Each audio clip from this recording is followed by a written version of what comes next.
Some structures built thousands of years ago still leave modern experts speechless. This is a journey into the blueprints of antiquity, where ancient engineers solved problems we still wrestle with today. By the end, you will gain a new lens for understanding human ingenuity, one that connects the distant past directly to our future. How did cultures without computers or steel create monuments of impossible precision? What forgotten material science secrets are we only now rediscovering? We are about to explore 25 ancient engineering feats that modern builders still study, not as dusty relics, but as vital classrooms for innovation. What do you believe is the true mark of a civilization's greatness? The absence of modern technology was not a limitation but a catalyst for profound creativity. Think of ancient engineering as a language spoken in stone, timber, and earth, a vocabulary built from generations of watching how the world works. These builders were master observers, reading the landscape with an intimacy we can scarcely replicate. They understood which local stone would bear weight without cracking, how to mix clay and straw to create a binder tougher than many modern concretes, and how to angle a wall so the winter sun would warm it while the summer heat glanced away. Their blueprints were not just for buildings but for harmony, balancing human ambition with the immutable laws of nature and often with a vision of the cosmos itself. This is why a modern structural engineer might spend as much time studying the mortar recipe of the Romans as they do a computer simulation. It is not about rebuilding the past. It is about uncovering a different way of thinking, a logic born from necessity and reverence. When resources are scarce, every choice carries immense weight, and that pressure forges solutions of elegant efficiency. We are looking for the quiet genius in the grain of the wood and the lay of the stone, the universal principles of stability, sustainability, and adaptation that whisper across the centuries. This foundational understanding turns our list from a catalogue of old things into a conversation with the master builders of history, setting the stage for a journey into their most enduring lessons. This holistic philosophy began with the ground beneath their feet. Sustainability was not a modern buzzword but an ancient necessity, the first and most vital principle guiding every project. Builders worked almost exclusively with what the local landscape provided, a practice that created profound resilience. In Egypt, temples rose from the very limestone plateau they stood upon, the quarry often just a short distance away. In the American Southwest, ancestral Puebloan communities used sandstone blocks and clay-rich earth from the surrounding mesas to construct their cliff dwellings. This local sourcing minimized the colossal energy expenditure of long-distance transport, something we now call embodied energy, and it ensured the materials were already acclimated to the regional climate.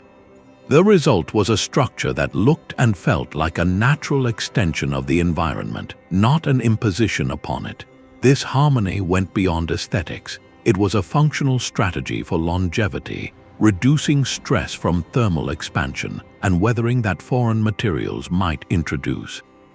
Durability was engineered into the very shape of things. In earthquake-prone regions like the Andes, Inca stonemasons cut massive granite blocks into trapezoidal forms for their doors, windows, and walls. This brilliant geometric choice prevents the catastrophic collapse common with rectangular frames during seismic shaking, as the sloping sides allow the stones to settle back into place. Similarly, the thick, dense walls of Mediterranean and Middle Eastern architecture, often made from mud brick or stone, served as thermal mass. They would absorb heat during the scorching day and slowly release it during the cool night, naturally regulating indoor temperatures without any mechanical aid. This is passive climate control, designed centuries before the invention of air conditioning, and it represents a deep understanding of material physics. Perhaps the most critical principle, born from generations of observation and sometimes tragic failure, was the mastery of load distribution. Without formal stress calculus, ancient engineers learned through experience how to channel the immense weight of a structure safely into the earth. The Roman arch is the classic example, redirecting gravitational force outward and downward into sturdy piers, but the concept appears everywhere.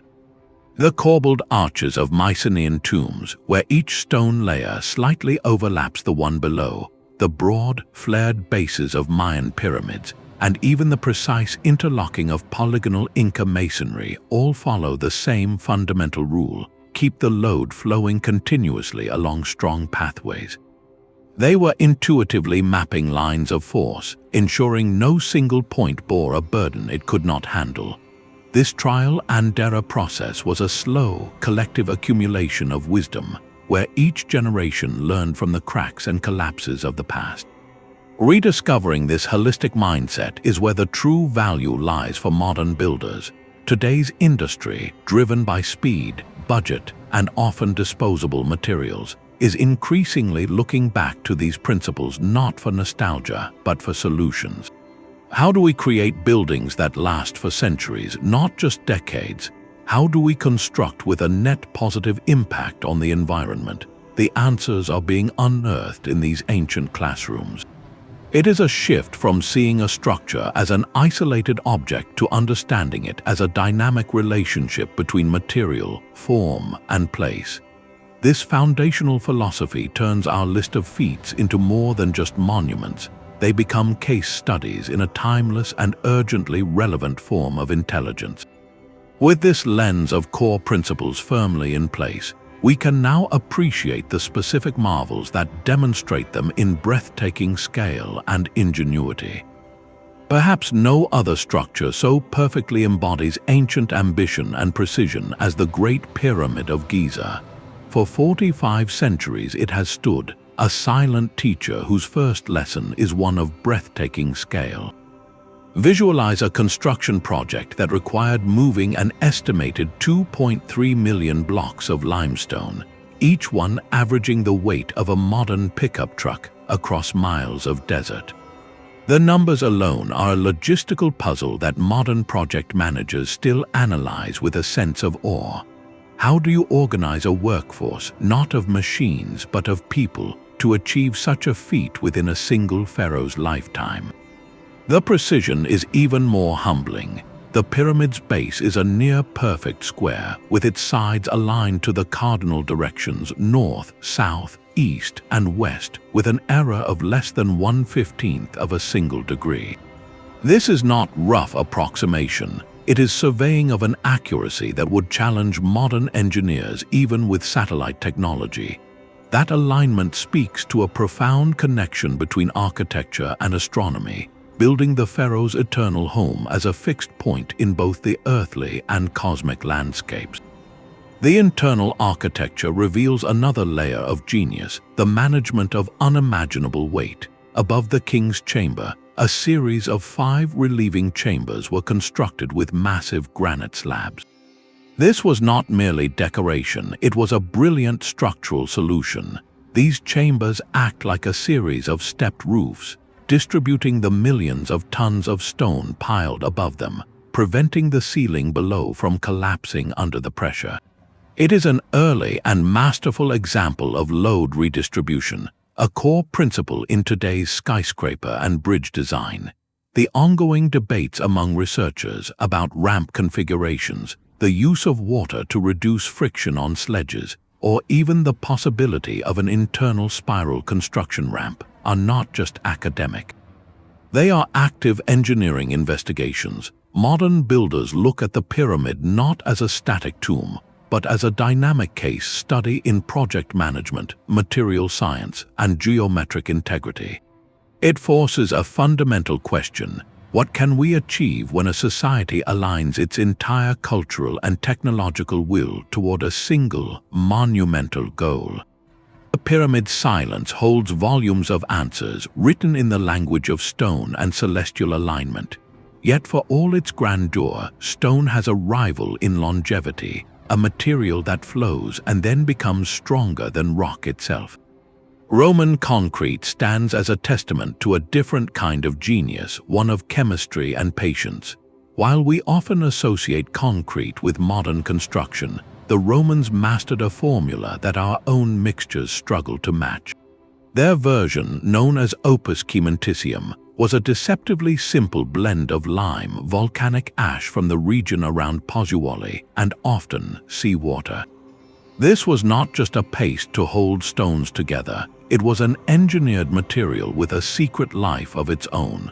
The magic happened over decades, even centuries. When seawater seeped into the concrete, it reacted with the volcanic ash and lime to form rare, crystalline minerals that actually filled in microscopic cracks. Unlike modern Portland cement concrete, which weakens as it cracks and erodes, especially in salt water, Roman concrete performs a kind of slow-motion self-repair. It grows stronger with time. You can witness this today in structures that have bathed in the Mediterranean for 2,000 years. The harbor at Portus, built by Emperor Claudius, still has concrete piers submerged in the ocean, intact and sturdy, while many modern marine structures require constant, costly maintenance after just a few decades. This durability poses a fascinating question for today's scientists and engineers. What exact chemical pathways create these self-healing crystals? Laboratories around the world are now analyzing core samples drilled from ancient Roman piers, using advanced imaging to map the nanoscale structure of this ancient material.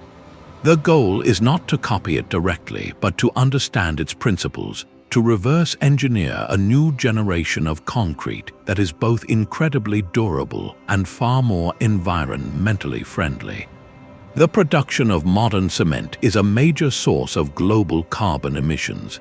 A material that lasts for millennia, requires less repair, and can use industrial byproducts like fly ash, inspired by the Roman use of volcanic ash, could revolutionize how we build our future infrastructure. Imagine seawalls that fortify themselves against rising oceans, or secure containment vessels for long-term storage, all using a technology whose blueprints were written in the silent chemistry of a 2,000-year-old pier. The Roman builders did not just leave us monuments, they left us a material with a legacy still unfolding, a slow conversation between water, ash, and time that we are only now beginning to fully translate. But a true masterpiece is not defined by its weight alone, but by the grace with which it defies gravity. In the heart of Rome, the Pantheon's dome accomplishes just that, a feat of unreinforced concrete that has held the sky at bay for nearly 2,000 years. To stand beneath it is to experience a quiet revolution in engineering. The dome's immense span, still the world's largest of its kind, creates a space that feels simultaneously vast and intimate. Its genius is a lesson in intelligent subtraction. The builders did not simply pour a uniform shell of concrete overhead. Instead, they crafted the dome with a profound understanding of its own internal forces. As the curve sweeps upward, the thickness of the concrete gradually decreases. Furthermore, the aggregate, the rocky material mixed into the concrete, changed in character. Heavy stone was used at the broad, supporting base, but as the dome rose, the mix was lightened with materials like porous pumice at the very top. This careful graduation of weight systematically reduced the structure's load and the stress on its walls, a sophisticated application of material science that modern engineers analyze with deep respect. Then there is the oculus, the great open eye at the dome's crown. This is not merely a dramatic skylight. Structurally, it serves as a perfect compression ring. By removing the concrete from the very point of greatest tension at the apex, the builders eliminated a critical weakness.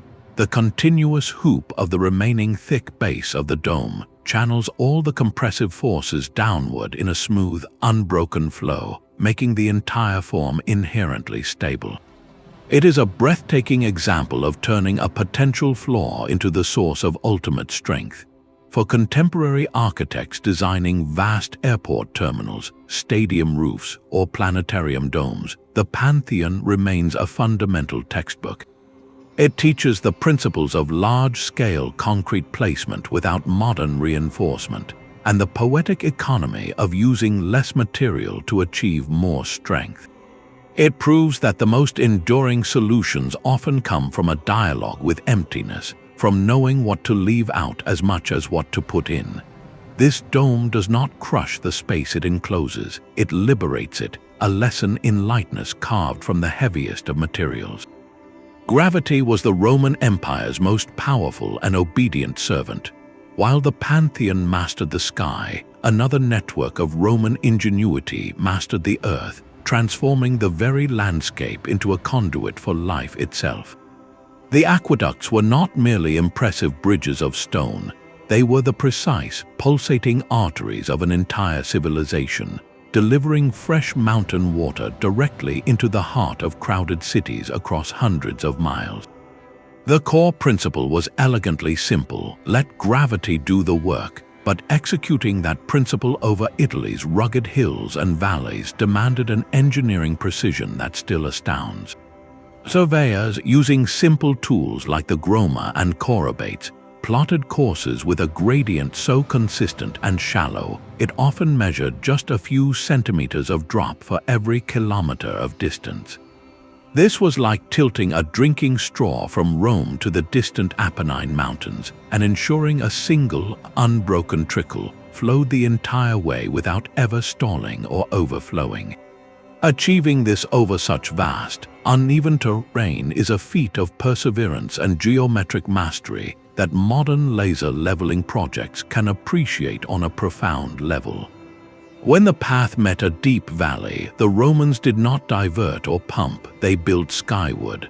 Structures like the magnificent Pont du Gard in France showcase the architectural genius born from this challenge.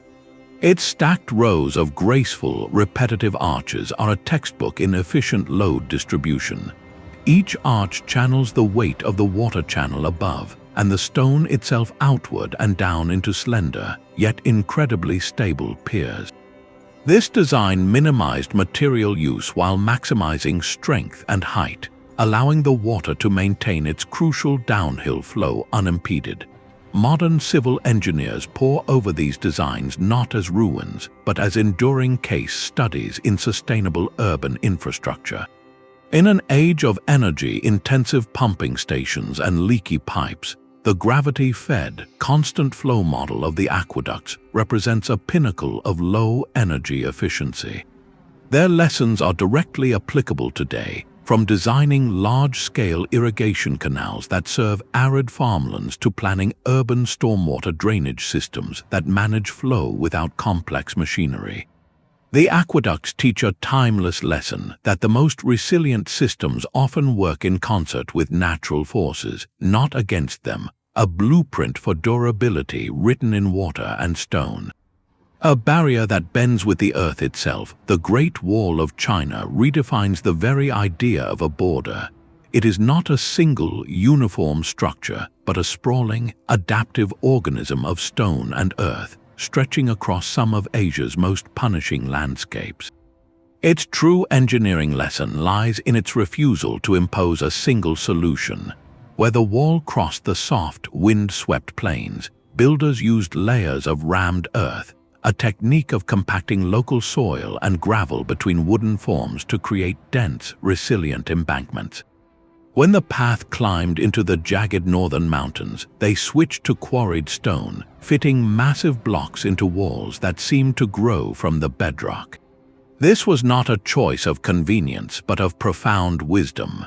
Using local materials meant the wall was built from elements already in equilibrium with the local climate, reducing thermal stress and minimizing the catastrophic energy cost of long-distance transport.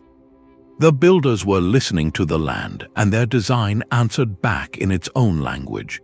This adaptability extended to the wall's most iconic features, its watchtowers. Strategically spaced, these were far more than lookout posts. They acted as critical structural reinforcements, stiffening the long, vulnerable stretches of wall against the forces of wind, seismic activity, and the immense weight of the structure itself. They also created a revolutionary communication network. A signal from a distant tower could relay a message across hundreds of miles in a matter of hours, using smoke by day and fire by night. This transformed the wall from a passive shield into a responsive, nervous system for an empire. For modern engineers, the wall is a monumental textbook on large-scale, long-term project management in extreme environments. They study its sophisticated erosion control, how its builders shaped drainage channels and angled surfaces to shed water from violent storms. They analyze how foundations were meticulously keyed into unstable mountain slopes to prevent slippage. In an era of climate change where infrastructure must withstand increasingly volatile conditions, the wall's core philosophy of adaptation over imposition is more relevant than ever. It teaches that resilience is not about building the strongest wall, but about building the smartest relationship with the terrain it occupies. True perfection in architecture is an illusion crafted for the human eye. High atop the Acropolis in Athens, the Parthenon stands as the ultimate testament to this idea. To a casual glance, it is a temple of flawless, rigid geometry. But every single line you perceive as straight is in fact a masterful curve. The platform it rests upon, the stylobate, rises almost imperceptibly in the center, creating a gentle upward swell. Its majestic columns do not stand perfectly vertical, they tilt ever so slightly inward, and they are not uniform cylinders. Each one swells with a subtle bulge at its midsection, a feature known as entosses. Even the corner columns are deliberately thicker than their neighbors.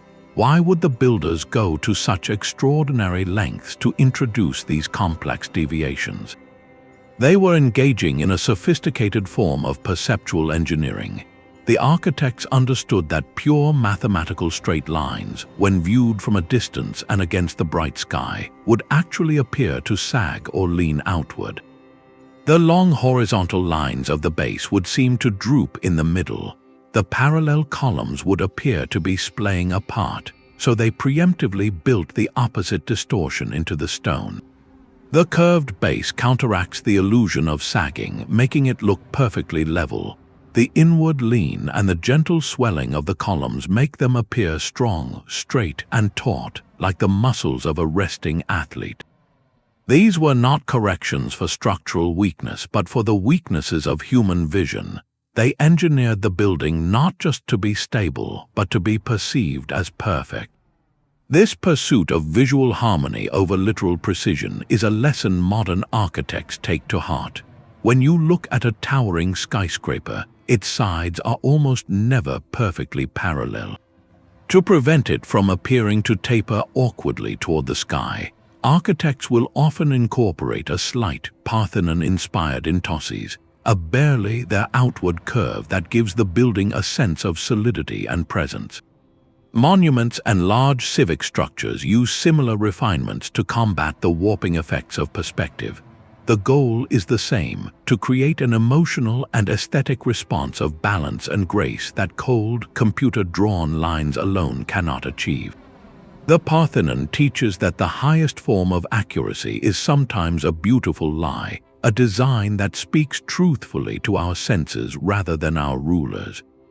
The pursuit of visual perfection meets its raw, physical counterpart on a remote island in the vast Pacific. Easter Island's Moai are giants of volcanic rock, gazing inland with an eternal silence that belies the monumental struggle of their creation. The central mystery is not their purpose, but their journey. How did a community, likely numbering only in the thousands, transport these colossal figures, some standing over 30 feet tall and weighing more than 80 tons, from the quarry at Rono-Roroku to ceremonial platforms scattered miles around the island's coast? This is a puzzle of pure logistics, stripped of wheels, metal, or large animals, a test of human intellect against sheer mass. For decades, the prevailing image involved log rollers, with teams levering the statue onto a wooden track and painstakingly pulling it forward. Yet recent experiments have given life to a more dynamic and compelling theory that the Moai were walked. Imagine teams with ropes tied high on the statue, not pulling it along, but rocking it carefully from side to side. With each coordinated tug, the giant's center of mass shifts, causing it to pivot on one edge and tilt forward in a slow, stuttering gait. This method is not brute force, it is a delicate dance with physics. It requires an intuitive mastery of balance, a precise understanding of the statue's center of mass, and flawless communication among the movers. A single mistimed pull could send the monolith crashing irreparably to the ground. This walking hypothesis transforms the narrative from one of endless drudgery to one of rhythmic, collective intelligence. It suggests the Rapa Nui did not just move stone, they collaborated with it, finding a method that turned the statue's own weight and shape into the engine of its travel. Of course, the truth may involve a combination of techniques, sledges on prepared roads for certain stretches, walking for others, each adapted to the terrain. For modern engineers who move million-pound transformers or delicate spacecraft components, the Moai present a timeless case study. They represent the ultimate challenge in maneuvering an irregular, priceless load with minimal infrastructure. The principles at play, managing center of gravity, distributing lift points, and coordinating large teams with simple tools, are directly applicable today. The lesson is profound that the most advanced solution is sometimes not a new machine, but a deeper understanding of the object you are trying to move and the human coordination required to guide it. These silent giants teach us that before you can build anything, you must first learn how to walk. The desert floor itself can become a canvas for messages written on a monumental scale. In the arid plains of southern Peru, the Nazca lines transform the earth into a gallery of staggering geometric art. These are not small carvings, but immense geoglyphs, some stretching over a kilometer in length, depicting perfect triangles, trapezoids, spirals of dizzying symmetry, and elaborate animal figures like a hummingbird, a spider, and a condor with wings spread wide. Their most baffling quality is their precision, lines that run arrows straight for miles across rugged terrain, and curves that maintain a flawless, consistent radius. The creators accomplished this without flight, without satellite imagery, without even a high vantage point to check their work. Their tools were astonishingly simple, likely wooden stakes, lengths of cord, and a profound, patient understanding of basic geometry. Researchers believe teams could have laid out a massive straight line by setting a series of stakes in a row, using the human eye to align them over the short visible distance, then moving forward and repeating the process, a method of dead reckoning on a grand scale. To create a perfect circle or spiral, a central stake with a long cord would serve as a giant compass, with a team member walking the perimeter, clearing the dark surface stones to reveal the lighter earth beneath. This act of subtraction, of revealing a negative image, created figures that have endured for well over 1,000 years, kept crisp by the region's unique climate of minimal rain and constant wind. For modern surveyors and archaeologists, the lines are a masterclass in large-scale land measurement. They demonstrate how an advanced understanding of proportionality and alignment can be achieved with minimal technology, relying on collective coordination and a shared mental blueprint. The purpose of the lines remains a subject of respectful study, with theories ranging from ceremonial pathways connected to water and fertility to astronomical calendars. But their enduring engineering lesson is clear. They challenge our modern arrogance about technology. They prove that scale and accuracy are not gifts of advanced machinery, but products of human ingenuity, careful planning, and a deep, tactile connection to the landscape. In an era where we mark the Earth with satellites, the Nazca people remind us that the most lasting impressions sometimes begin with a simple stake in the ground and a shared vision. A legend persists of a garden that defied the desert itself. The Hanging Gardens of Babylon, one of the ancient world's fabled wonders, may be shrouded in historical debate, but the engineering concept they represent is remarkably concrete and profoundly influential. Ancient writers described a towering, terraced structure, a man-made mountain of greenery where trees and vines seemed to float above the dusty plains of Mesopotamia. The true marvel was not just the plants, but the lifeblood that sustained them, a hydraulic system capable of lifting water from the Euphrates River to the very highest levels. This would have required a masterpiece of early pump technology, likely a version of the chain pump known as a noria or Archimedes screw, a helical device within a cylinder that lifts water as it is turned.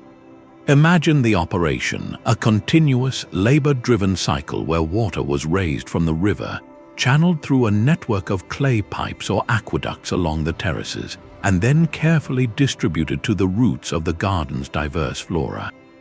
This was not a simple fountain, it was a closed-loop irrigation system on a monumental vertical scale, a precursor to the sophisticated hydroponic and vertical farming concepts we explore today. For modern landscape architects and irrigation engineers, the descriptions of the gardens are less a blueprint for reconstruction and more a foundational thought experiment. They present the core challenges of vertical greening in their purest form. How do you deliver water and nutrients efficiently against gravity?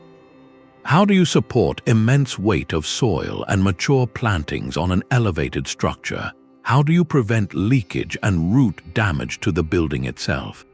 Contemporary solutions for green walls and expansive rooftop gardens directly engage with these ancient puzzles. Modern systems use layered substrates, capillary matting, and drip irrigation lines controlled by smart timers and moisture sensors, all aiming to achieve what the Babylonian engineers aspired to, a lush, thriving ecosystem where it seemingly shouldn't exist. The legend endures because it speaks to a timeless human desire to create oasis and abundance, and its imagined engineering continues to inspire the very real, vital work of integrating nature back into our built environment. The desert's grand geometry gives way to a mystery salvaged from the deep. In the silent darkness of a Mediterranean shipwreck, divers recovered a lump of corroded bronze and wood that would rewrite the history of technology. The Antikythera Mechanism, a device over 2,000 years old, is not a statue or a weapon, but a compact universe of intricate gears. It is, by all modern definition, the world's first known analog computer. This was not a tool for war or construction, but for thought, designed to model the complex dance of the heavens inside a wooden case small enough to hold in your hands. Through careful reconstruction using advanced imaging, researchers have peeled back the layers of corrosion to reveal a breathtakingly complex system.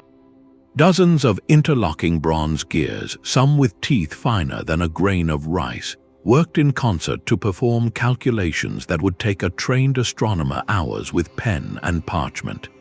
Turn a hand crank on the side, and dials on the front would spin, displaying the positions of the sun, moon, and known planets against the backdrop of the zodiac. Another dial could predict lunar and solar eclipses, not as mystical omens, but as predictable celestial events. Astonishingly, one small dial was even dedicated to tracking the 4-year cycle of the Panhellenic Games, including the Olympics, tying the cosmic clock to the cultural heartbeat of the Greek world. The true genius lies in the mathematics etched into the metal. The gear ratios required to accurately replicate the irregular motions of celestial bodies, like the moon's elliptical orbit, are extraordinarily sophisticated. Some of these ratios are based on prime numbers, a mathematical choice that reveals a deep and deliberate understanding of mechanical precision. To create such a device, the ancient maker had to conceive of the universe as a system of interlocking, predictable cycles, and then physically engineer a miniature model of that system. For modern mechanical engineers and historians of science, the mechanism is a revelation. It pushes back the timeline for complex geared machinery by over a millennium. Studying its design is like finding a single, perfect sentence from a lost library of mechanical knowledge. It shows that the principles of precision gearing, differential rotation, and computational modeling were not born in the workshops of the Renaissance, but were explored and mastered in the ancient world. This one fragile artifact shatters the simplistic timeline of technological progress. It stands as a quiet, profound testament to a path not taken, a sophistication of scientific thought and miniature engineering that would not be seen again for centuries. In its delicate gears, we find a different kind of monument, one that measures not space, but time and human intellect. Long before Egypt raised its pyramids or Britain erected its stone circles, a culture on the Mediterranean island of Malta was performing a quiet miracle in stone. The megalithic temples of Malta, built beginning around 3600 BCE, are not just old, they are foundational. They represent humanity's first known leap into creating complex, freestanding stone architecture, a bold departure from caves or simple huts. These are not piles of rocks, but carefully planned sacred spaces constructed from colossal limestone blocks, some weighing more than 20 tons. The builder's toolkit was heartbreakingly simple: stone hammers, wooden levers, and immense patience. Yet with these, they shaped a landscape of faith and community. Their most iconic achievement is the cloverleaf design, seen in temples like Hagar Kim. This was not a random arrangement. Multiple rounded chambers, called apses, branch off from a central corridor, creating a symbolic floor plan that resembles a series of connected trefoils. This layout demonstrates a sophisticated understanding of spatial planning and ritual movement, guiding visitors through a purposeful journey from the outside world into increasingly sacred interior spaces. To roof these chambers without modern beams, they mastered the corbel technique. Each course of stone was laid so that it slightly overlapped the one below, gradually narrowing the gap overhead until a single capstone could seal the vault.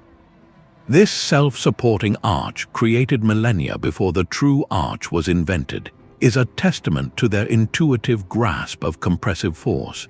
For modern builders, these temples are a masterclass in dry stone masonry.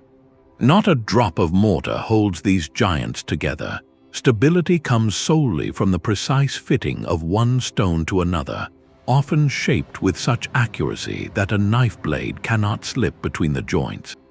This technique, relying on friction, gravity, and perfect geometry, creates structures of remarkable resilience that can settle and shift without catastrophic collapse.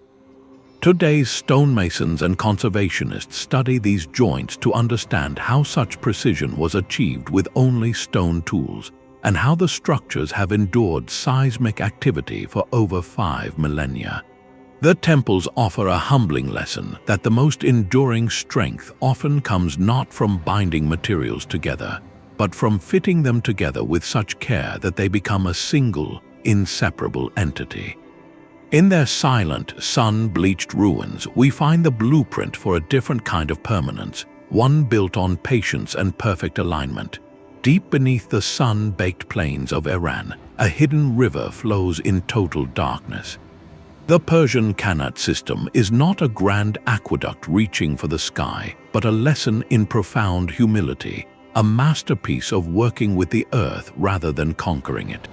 In a landscape where surface water vanishes under a relentless sun, ancient engineers devised a method to whisper life from the very bones of the mountains. They began at the foothills where rainwater and snowmelt seep deep into alluvial fans, creating hidden aquifers.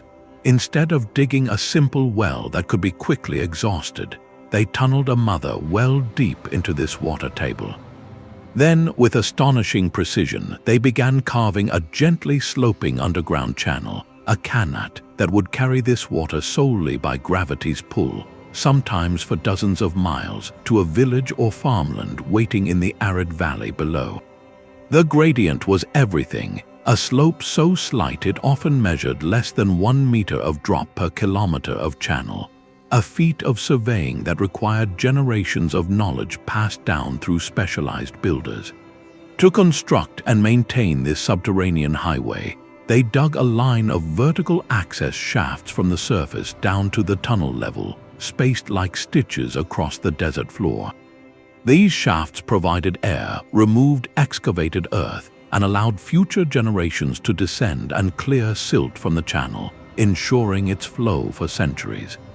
The brilliance is in its passive efficiency. Because the water travels underground, it is completely protected from the devastating evaporation that would claim an open canal in the desert heat. It requires no pumps, no external energy, just the silent, constant pull of gravity. For modern water resource managers facing depleted aquifers and energy-intensive desalination plants, the Qanat is a revelation of sustainable design. It demonstrates a principle of taking only what an aquifer can sustainably yield, a slow, steady harvest that does not mine the water faster than nature can replenish it. In regions battling desertification, this ancient technology is being revisited not for nostalgia, but for survival.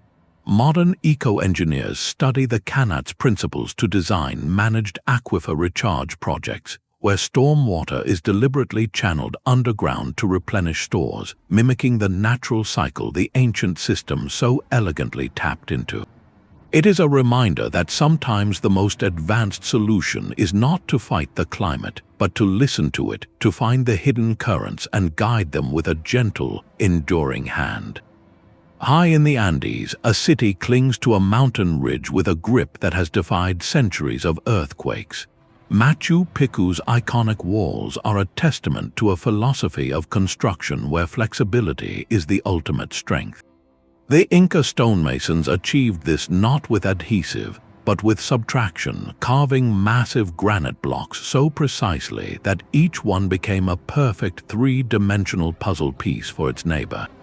This technique, known as ashlar masonry, resulted in joints so tight that even today you cannot slip a knife blade between the stones. But this was not merely for aesthetic perfection, it was a brilliant seismic strategy. In a region shaken by frequent and powerful earthquakes, a rigid, mortared wall is a death sentence. The mortar cracks, the structure loses its unity, and it crumbles. The Inca walls, however, are a dynamic system. When the ground trembles, the individual stones have just enough room to shift and sway, to dance with the earthquake's energy rather than resist it outright. Then, as the shaking subsides, gravity guides them back into their original, interlocked positions. The walls settle, but they do not collapse. This principle of allowing controlled movement is fundamental to modern seismic engineering.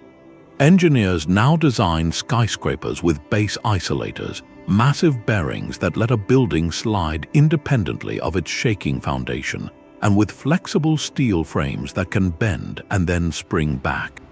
The Inca, working with stone, understood the same core idea, dissipating destructive energy through designed flexibility.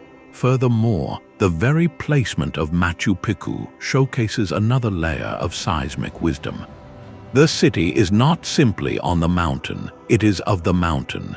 Its foundations are meticulously terraced into the bedrock, and its walls often follow the natural contours and fractures of the stone. This integration helps anchor the structure and prevents it from behaving as a separate, vulnerable mass during a quake. Modern builders in places like Japan, California, and New Zealand study these ancient practices not to copy them, but to understand the philosophy. They ask, how can we design a building to be a partner with the forces of nature, rather than a fortress against them? The answer, whispered in the perfectly fitted stones of Machu Picchu, is to build with a respect for movement, to craft connections that are precise but not rigid, and to remember that sometimes the strongest embrace is one that knows how to let go. A beacon in the truest sense, the Lighthouse of Alexandria transformed a hazardous coastline into a gateway to the world. Standing on the island of Pharos, its light did not merely warn, it welcomed, projecting the power and knowledge of a civilization far out to sea. To achieve this, its builders first had to conquer the water itself, constructing a stable foundation directly on the submerged rocks of the island's shore was a monumental offshore engineering challenge, one that likely involved creating a dry building site within a temporary ring of cofferdams, or perhaps by sinking massive stone blocks to form an artificial island. This foundational work, securing the tower against the relentless pounding of the Mediterranean, is a direct precursor to the techniques used today for building oil rigs, offshore wind turbines, and bridge piers in deep water. Once the base was secure, the tower rose in three distinct tiers: a square base, an octagonal middle, and a cylindrical top, a design that likely helped it withstand high winds by disrupting airflow. At its summit burned the wonder's true heart. By day, a gigantic, polished bronze mirror captured and focused the sun's rays, casting a brilliant gleam visible for an astonishing distance. By night, a massive furnace, possibly fueled by resinous wood or even oil, created a fire so intense its light could cut through the darkness and fog. This combination of reflective optics and a powerful, sustained fuel source represents the birth of dedicated maritime signaling. Modern lighthouse engineers study the principles behind the Pharos, not the specifics, but the core idea of maximizing visibility through elevation, focused light, and reliable fuel. The shift from an open flame to the Fresnel lens in the 19th century was a direct evolution of this ancient goal, concentrating a small light into a powerful, sweeping beam. Today, the study of coastal tower stability, the optics of long-range signaling, and the logistics of maintaining a remote, exposed structure all trace a lineage back to that first great tower. It was more than a building, it was a promise made in stone and fire, a guarantee of safe passage that expanded the horizons of trade and connection for the entire ancient world. But mastery over the earth and sea also required mastery over the human hand. In the silent necropolis guarding China's first emperor, a different kind of army stands in perpetual formation. The thousands of life-sized terracotta warriors present a paradox of breathtaking individuality and staggering uniformity. For decades, the sheer artistic variety of their faces led many to believe each statue was a unique hand-sculpted portrait. The truth, however, reveals a far more revolutionary genius. This was not a sculptor's studio, it was a factory floor, a feat of logistical organization that rivals the military precision of the emperor's real army.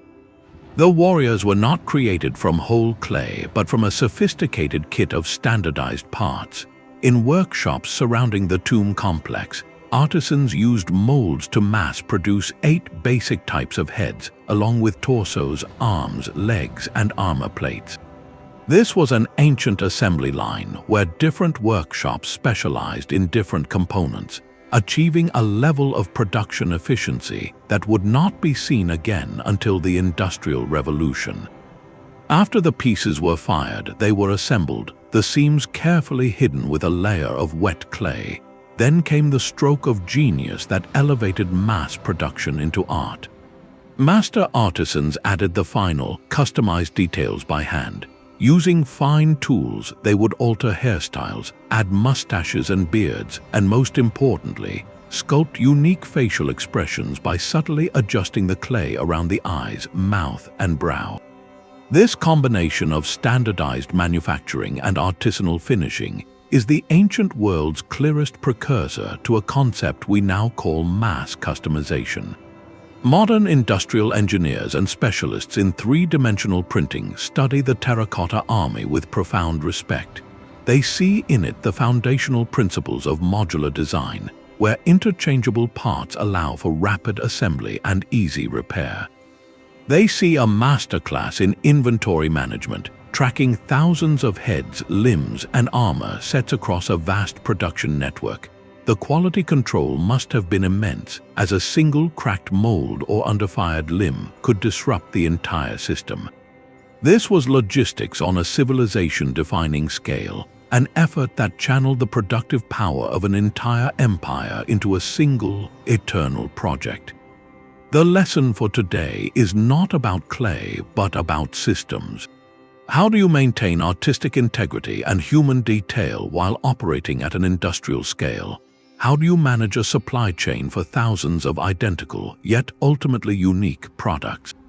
The silent ranks of Zion answer with a model that has endured for over 2 millennia, proving that true efficiency is not the enemy of individuality, but can be its most powerful enabler.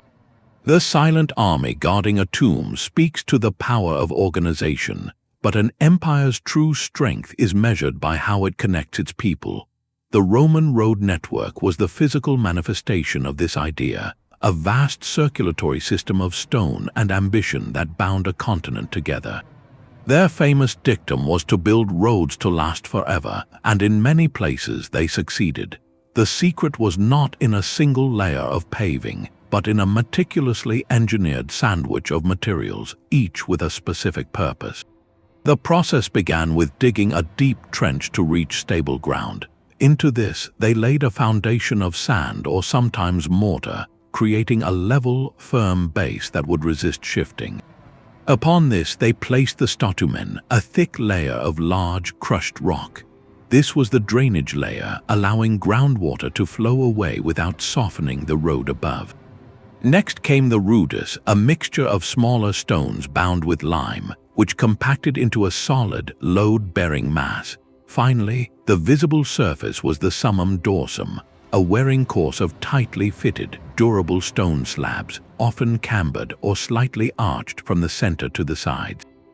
This subtle curve was a stroke of genius, shedding rainwater into drainage ditches alongside the road, preventing potholes and washouts that would plague a flat surface.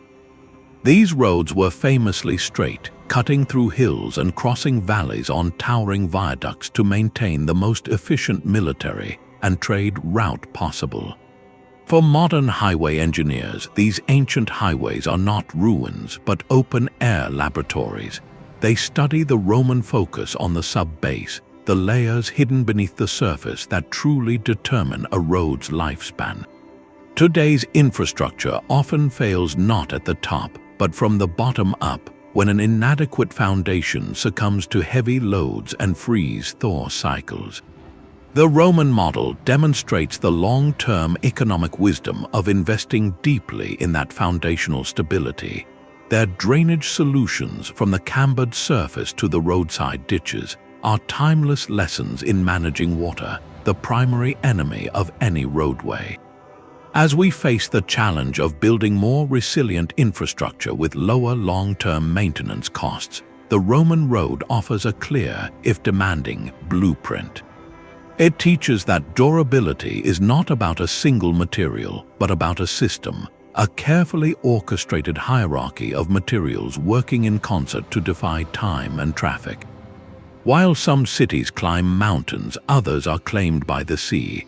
Off the western coast of India, the waters of the Gulf of Qanat conceal a story written in submerged stone. Here, marine archaeologists have mapped a sprawling complex of ruins, structures that many researchers believe are the remains of the ancient port city of Dwarka, a place of legend described in sacred texts as a magnificent, fortified capital. Whether one views it through the lens of mythology or archaeology, the physical evidence is undeniable and deeply instructive. The seabed holds the outlines of a sophisticated harbor, complete with massive stone anchors, protective bastions, and the clear footprint of a large jetty. This was not a haphazard settlement, but a deliberately planned maritime city, engineered to thrive at the dynamic and demanding intersection of land and ocean. Its builders faced the same relentless challenges that coastal engineers grapple with today: the corrosive power of salt water, the the constant scouring of tides and currents, and the need to create stable foundations in shifting sands. The stone anchors themselves are a lesson in adaptation, their weight and design calculated to hold vessels fast in the harbor's currents, a direct ancestor to the mooring systems used in modern ports. The layout of the jetty and bastions suggests an understanding of wave dynamics, positioning structures to break the force of incoming swells and create a calm anchorage within. For modern engineers designing offshore wind farms, sea walls to combat rising sea levels, or even future underwater research habitats, Dwarka's sunken foundations are a crucial case study. They reveal how ancient builders selected and placed stone to resist erosion, how they keyed structures into the seabed to prevent undermining, and how they planned an entire settlement around the predictable rhythms of the sea. The city's submergence, whether from gradual sea level rise or a more sudden geological event, adds another layer of sobering relevance. It transforms the site into a long-term experiment, showing exactly how these materials and techniques have withstood centuries of marine exposure. In its silent, aqueous ruins, we find a dialogue with the ocean that is both ancient and urgently contemporary, a reminder that building for the coast has always been a negotiation with a powerful, eternal force. The same water that submerged a port city was harnessed with equal ingenuity to serve a living palace. On the sun-drenched island of Crete, the sprawling complex of Knossos was not merely a royal residence, it was a living organism designed for comfort and hygiene. Within its labyrinthine walls, the Minoans engineered a level of domestic sophistication that would not become common again for over 1,000 years. Their most celebrated achievement was a comprehensive water management system, a network of terracotta pipes that did far more than just move water from one place to another. These pipes were crafted with a subtle, intelligent taper, narrower at one end than the other. When connected, this design created a natural venturi effect, increasing the velocity of the water as it flowed. Faster-moving water had a practical benefit. It swept debris along with it, dramatically reducing the chance of clogs and sediment buildup in the system. This was preventative maintenance built into the very shape of the pipe, a simple geometric solution to a perennial problem of sanitation. The system extended to elaborate drainage channels beneath the palace floors, which carried away wastewater from advanced features like flush toilets and terracotta bathtubs, directing it safely out of the living quarters. But the Minoan genius was not confined to pipes. The palace layout itself was a masterclass in passive climate design. Strategically placed light wells, open shafts that ran from the roof down through multiple stories, flooded the interior rooms with natural illumination while also creating a stack effect. As hot air rose and escaped through these wells, it drew cooler air in from lower, shaded porticos, generating a continuous, gentle breeze that ventilated the entire complex. This integration of water and air systems created a remarkably habitable environment within a massive stone structure, a sanctuary of coolness, light, and cleanliness in the Mediterranean heat. For modern sanitary engineers and sustainable architects, Knossos is a foundational case study in integrated building design. It demonstrates that utility and comfort are not modern luxuries but ancient aspirations. The principles on display, gravity-fed water pressure, passive ventilation, and the holistic planning of a building's circulatory systems are the direct ancestors of today's green building standards. When a contemporary architect specifies low-flow plumbing fixtures that maintain pressure or designs a building with a central atrium to promote natural air circulation, they are engaging in a dialogue with those Minoan engineers. The palace reminds us that true innovation in building is not just about the grand facade, but about the quiet, essential systems that make a structure a healthy home. A cosmic mountain rises from the lush green plains of central Java. The Borobudur temple, a 9-sided stepped pyramid built in the 9th century, is not merely a place of worship but a three-dimensional map of the Buddhist cosmos, a mandala carved from 2 million stone blocks. Its design ascends from the earthly realm of desire through the world of form to the formless peak of enlightenment. But before a single pilgrim could walk its path, its builders faced a more immediate challenge: how to anchor this symbolic universe to the top of a natural hill in one of the world's wettest monsoon climates.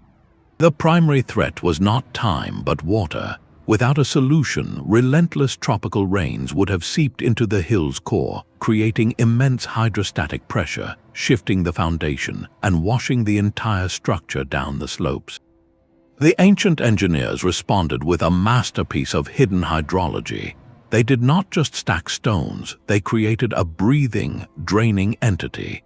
Each of the massive andesite blocks was meticulously carved with interlocking projections and recesses, fitting together without mortar, creating walls that could settle and flex.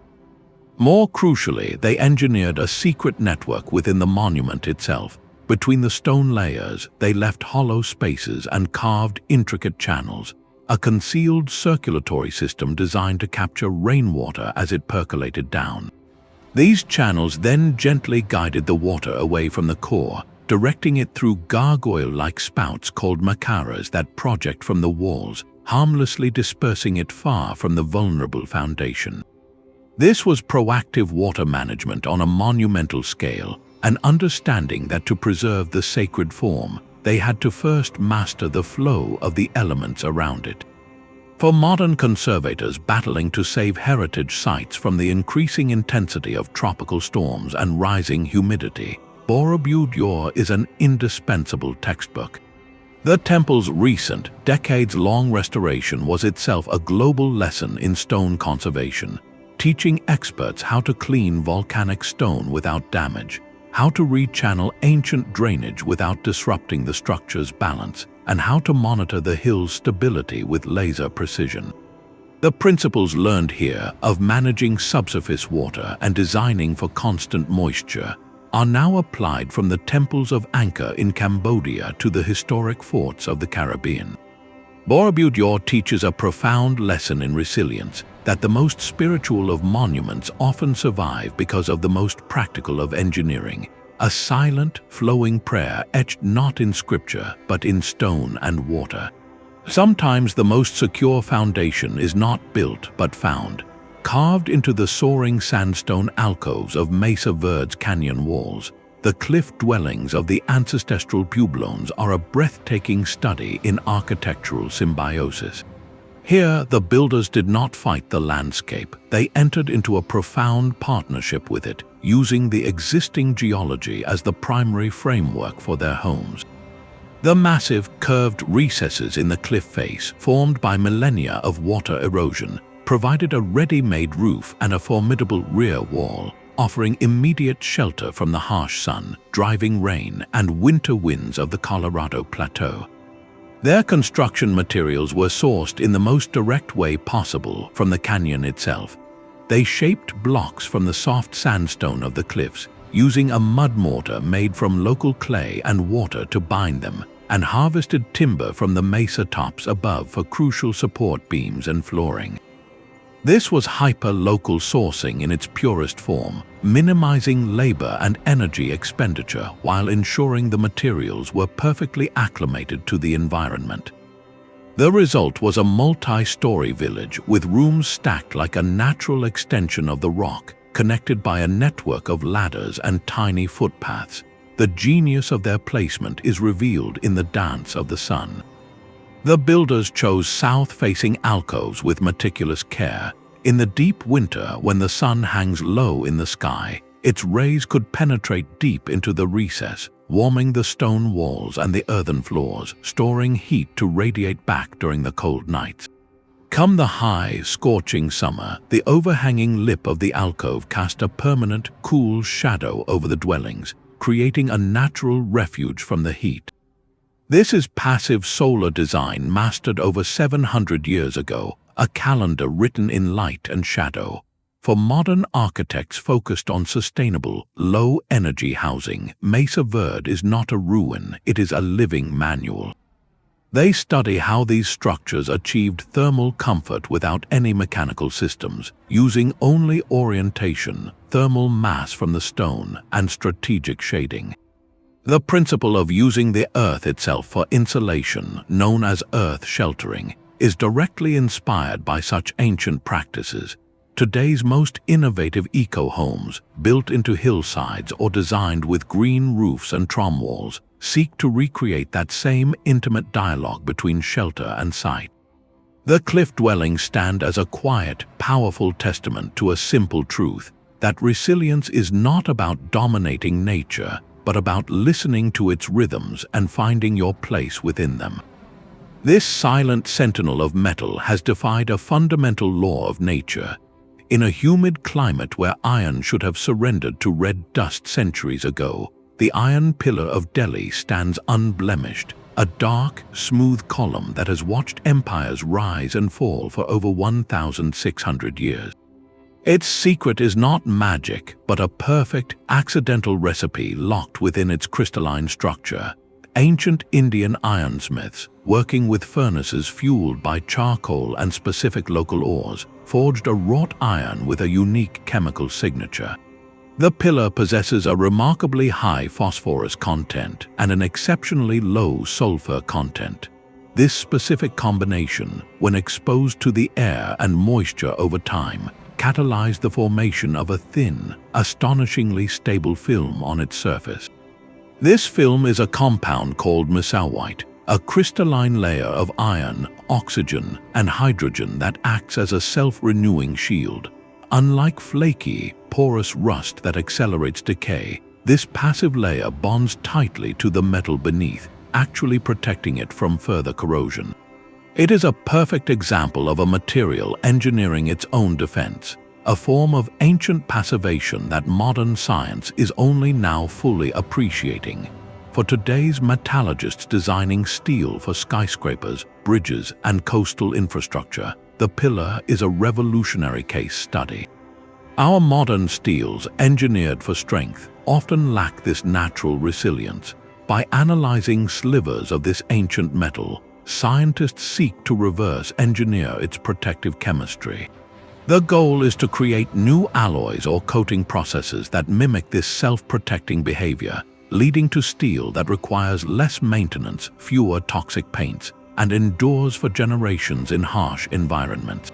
The pillar's lesson is profound. Sometimes the greatest strength lies not in resisting decay, but in forming an intelligent alliance with the elements that cause it. The silent resilience of metal gives way to the fluid ambition of moving water itself. Long before a modern channel would stitch two continents together, ancient rulers dreamed of a waterway where none existed. The story of the Suez Canal does not begin in the 19th century, but in the dust of pharaonic Egypt, with visionary and arduous attempts to connect the life-giving Nile to the lucrative trade routes of the Red Sea.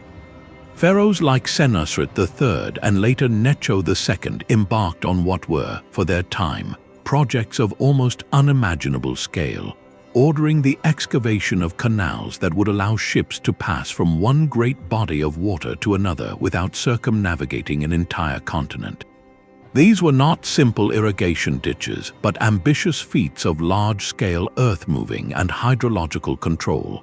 The challenges they faced are the very same ones that modern canal engineers grapple with today, written on a landscape of sand and silt. The first and most relentless enemy was the desert itself.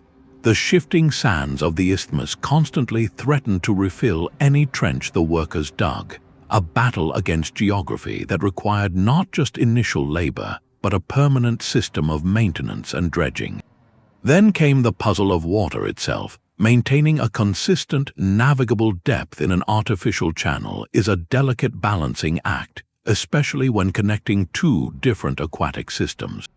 The engineers had to contend with differing water levels, the insidious creep of salinity from the Red Sea into the freshwater canal, and the constant deposition of silt carried by the Nile's current. Historical accounts suggest these ancient canals were only partially successful, often silting up or becoming impassable after a period of use, but their very attempt is what makes them invaluable. For today's civil engineers who manage the Panama Canal, the modern Suez, or massive irrigation networks, these pharaonic projects are foundational case studies. They represent humanity's first major confrontations with the geotechnical and hydrological realities of artificial waterways.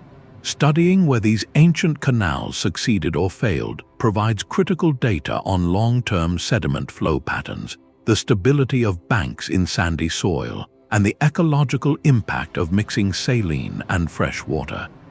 These are not historical footnotes, but early chapters in a manual we are still writing, reminding us that every megaproject begins with a first, imperfect attempt to reshape the world's waterways. The desert sun can tell time on a monumental scale. At the ancient Maya city of Chichen Itza, the pyramid known as El Castillo transforms into a celestial clock during the equinoxes, a spectacle of light and shadow that draws thousands of witnesses each year. As the sun sets on those 2 days of perfect balance, a remarkable illusion unfolds. The stepped corners of the pyramid cast a series of triangular shadows down the side of the grand northern staircase. These interlocking wedges of darkness align with stone serpent heads at the base, creating the breathtaking image of a feathered serpent, the deity Kukulkan, slithering down from the heavens to the earth. This is not a happy accident of architecture. It is a deliberate, precise calculation carved in limestone, a calendar that marks the agricultural seasons with a drama visible to the entire community. Achieving this effect required an intimate fusion of disciplines. Builders had to possess not only advanced masonry skills, but also a profound understanding of astronomy to predict the sun's exact path across the sky for the entire year. They then had to translate that celestial knowledge into precise angles and dimensions in stone, ensuring the pyramid's orientation and the exact placement of each step would catch the light in just the right way.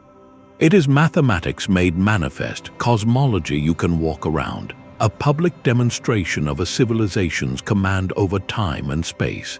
For modern architects and designers, El Castillo is a masterclass in experiential design.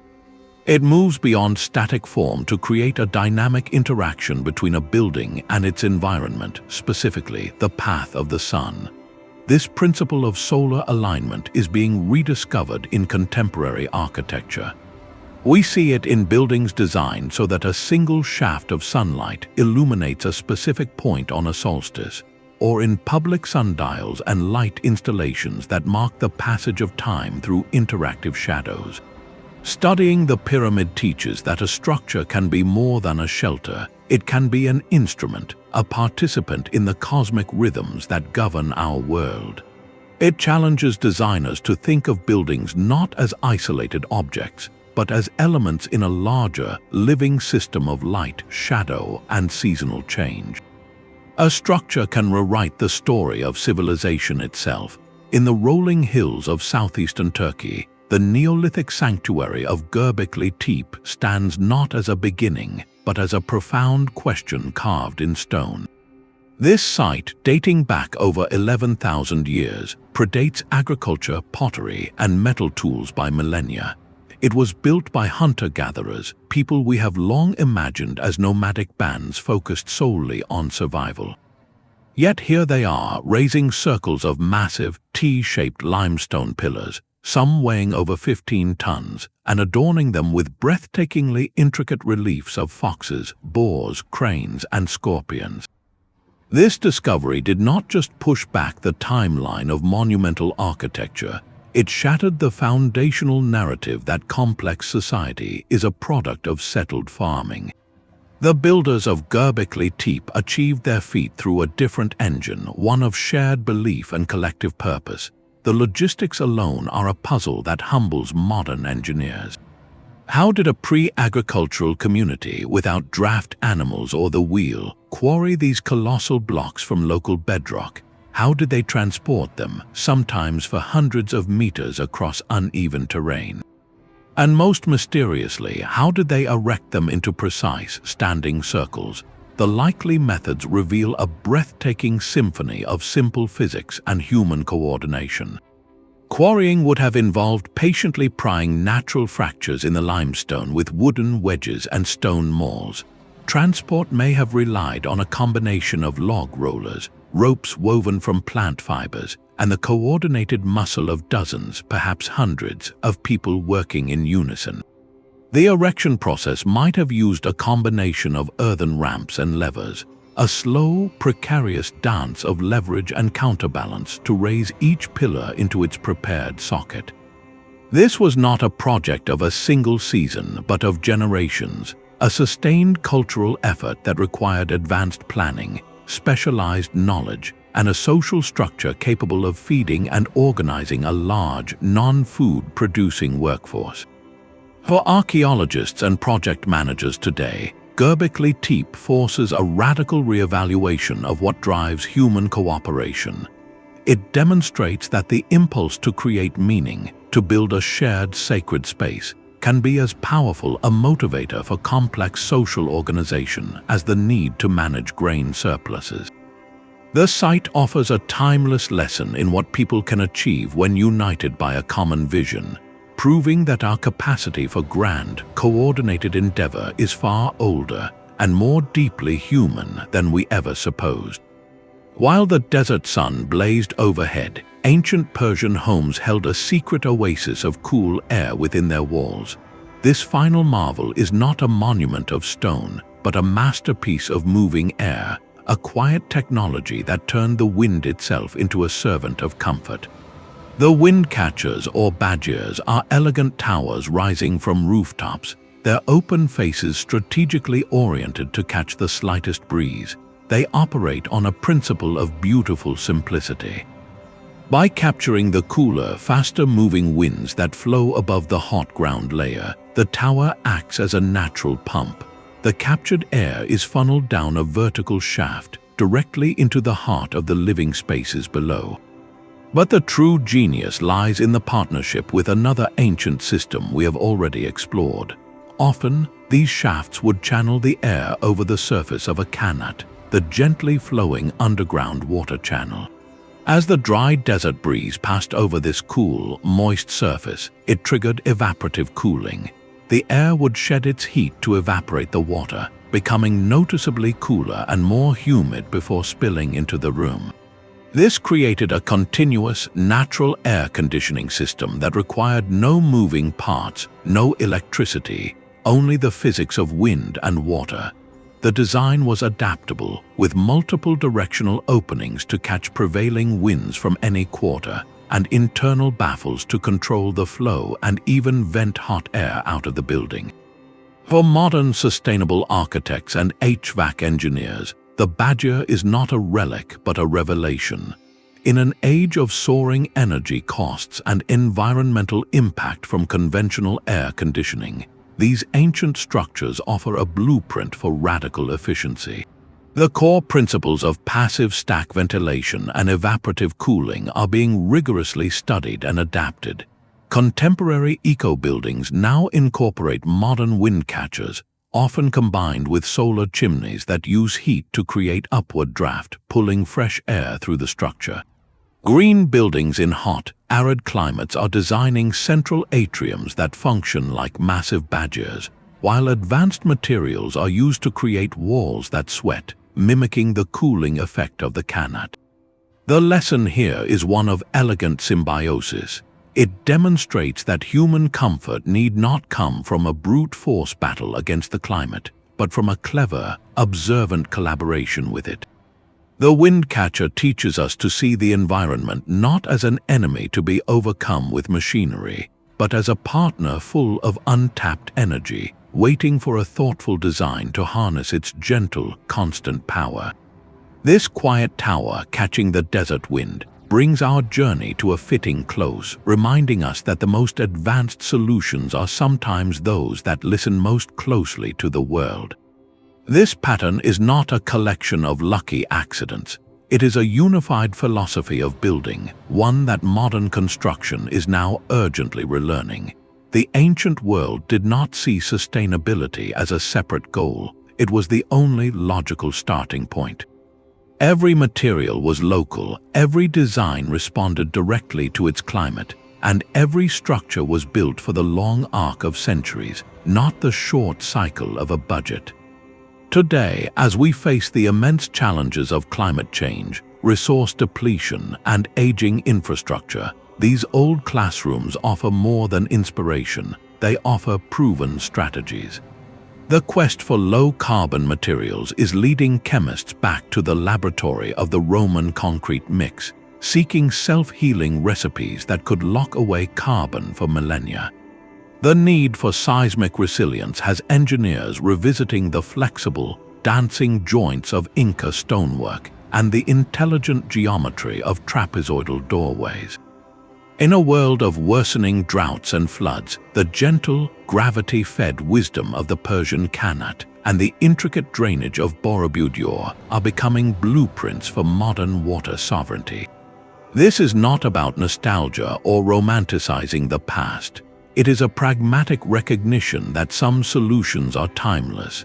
The ancient builder understood a fundamental truth that modern industry often forgets, that you cannot conquer nature with brute force indefinitely.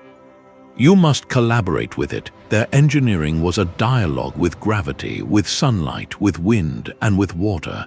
They asked not how to defeat the earthquake, but how to dance with it. They did not fight the desert sun. They designed homes that invited its winter warmth and deflected its summer fury. This philosophy of intelligent constraint is perhaps the most vital lesson. When resources are finite, creativity flourishes. When you cannot simply pour more energy into a problem, you are forced to find a more elegant, integrated solution. That is what we see in the passive ventilation of a Minoan palace, the celestial alignment of a Mayan pyramid, and the modular assembly of a terracotta army. They turned limits into catalysts for genius. For the next generation of architects, engineers, and city planners, these 25 feats are not a museum exhibit. They are a living toolkit. They remind us that the most responsible construction is often the most humble, listening to the site and using what it offers. They prove that durability is not about the strongest material, but the smartest system. And they show that true innovation often looks back as much as it looks forward, recovering a wisdom that understands building not as an act of separation from the world, but as a careful, lasting integration within it. The future of construction may very well be written in the language of the past, a language of stone, water, and light, waiting for us to listen. The legacy of these builders is a quiet conversation across millennia, one that asks us to reconsider the very meaning of progress. From the self-healing concrete of Rome to the seismic dancing stones of the Inca, these 25 ancient engineering feats are far more than historical footnotes. They are active, vibrant chapters in the ongoing story of human innovation. They remind us that genius is not bound by era, and that the most profound solutions often arise from a deep dialogue with nature and material. This dialogue was not a luxury, but a necessity, a source of strength that we, in our age of seemingly limitless power, are only now relearning with great urgency. As we face our own global engineering challenges, climate change, resource scarcity, and rapid urbanization, these ancient masters still have much to teach us. Their work stands as a testament to patience, to building for the century, not just the season, and to seeing a structure not as an isolated object, but as a living relationship between form, function, and the forces of the earth. Their legacy should inspire not just awe, but action, a call to look at our own projects with that same long vision and humble ingenuity. If you found this exploration of timeless ingenuity fascinating, subscribe for more journeys into the mysteries of our past, and share in the comments which ancient feat you find most astonishing for its time.